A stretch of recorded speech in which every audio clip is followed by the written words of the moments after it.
Friday, the 16th of September, 2022 at 8:30 a.m. and another washout day to the downside. Now, part of this has to do with FedEx, the CEO coming out and talking about how slow things are going. And the market has taken that as a bellwether that if the shipping's slowing down, business is coming down. So that's your proxy as things start moving in. I'll give you another one you have to start watching, and the market hasn't done enough of it. They have to start in the stock market attacking earnings. You're going to see corporations, they're going to get hurt here. They're going to come down. This is all part of the Fed plan. There's no surprise. I warned you last week that going into Monday's CPI, it was like standing on a train track. You're going to jump out away from that silver bullet train just in time. It's foolhardy. You can't do it. And as it turned out, that was the peak of the market on this rally. It just took out everything. All the air came out of it. So right now, the big battle is traders are still saying, oh, okay, the 3,900 level, will that hold? That'll be the big issue that traders look for to see what's going on in that market. In the metal markets, the headwind for gold is just too big. I mean, interest rates just keep galloping higher. Why would you want a non-producing asset in that? And I know you'll tell me, oh, how's it going to go? I'm going to address that next week. Bloomberg asked me to do a piece, how does gold historically do when interest rates move like this? Well, the dollar up against a whole host of markets. You know, the question is for the pound, I keep hearing parity talk there. That's a big move. Bonds and notes, pretty stable here, although you're now about 45 basis points inverted from the 2 to the 10-year. In the grain markets, just please remember, during harvest, you typically have selling pressure.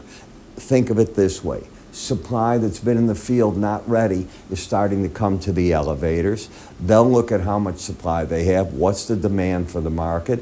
If it's not strong enough, you start weakening these markets a bit. Not uncommon. You then get to the point later on where you look at the harvest and you go, oh, it exceeded, or no, we didn't get the numbers we thought, and then the market tightens up. But it's in a phase, and the first phase is supplies coming to market. Be very careful. That's generally not an area that does well. Coffee market's gotten down to some zones that I think there's going to be support coming in the market. On the energy market, it can go either way. To me, the key is in the Brent, can you get back over the 94 zone and hold it? The lower this goes, you're almost guaranteeing yourself that on the very next OPEC meeting to discuss production, you'll get another set of cuts, not going to hold where they're at. They want to defend price. And while it's still holding at the $90 area, they're going to make certain it stays high, not low. In the U.S. and the crude, you got to remember, what number does the Biden administration want to start? Number one, you got to stop sending the oil from the reserves out. Number two, when you stop that, how do we replenish our strategic reserves? Is there a number? At first, they said it would be under $80. I don't think you should broadcast what the number is. I think you gradually go in and you do it. Why are you telling the market what you're going to do? Under Trump, you wouldn't do that. You don't let the market figure out how to screw you. You go in and you very quietly do these things. So that's something to look at. So let's take a look at what else we have, because the day is interesting. We get the University of Michigan final August consumer sentiment indices coming out at 9 o'clock this morning. They're looking for a 60 level, which would be an upward from the August figure of 58.2.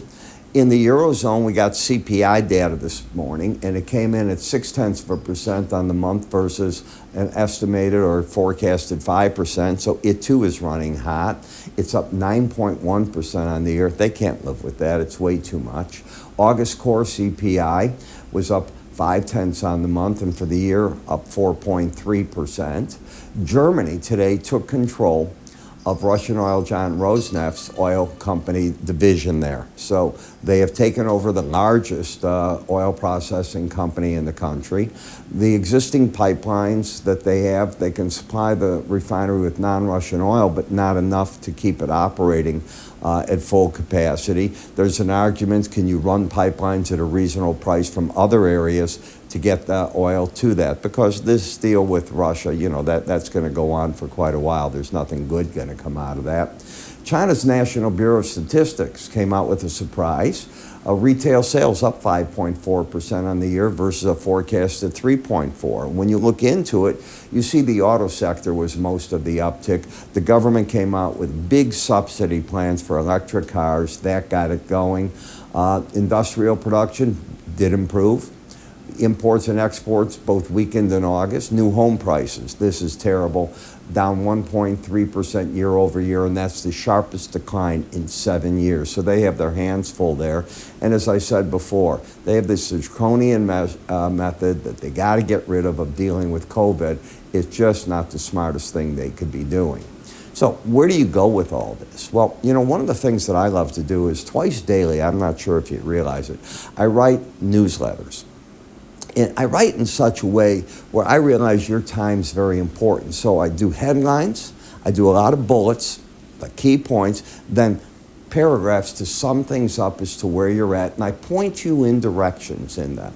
Then I talk about in my videos in the morning, my subscriber video, buy here, sell there, specific, very specific. I want you to do this, I want you to do that, or I don't want you to do anything.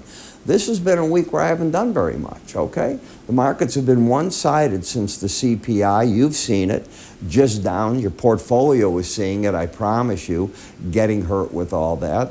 But when you come out with all this, my newsletters will look a little bit like that. You get the whole game plan. I think you'll find that over time, maybe it gives you the ideas you need to move on with your trading, maybe in a little better manner. In any case, you can go to iraepstein.com. I'll give you a free trial to it for 2 weeks. Just go sign up for it under free offers, or you can just take your cursor, move right up here. You'll see a box come up there, an icon, give it a click and sign up. I'm Ira Epstein. You have yourselves a great weekend, and I will talk to you all over the weekend as we do our weekly reviews. Good trading to you.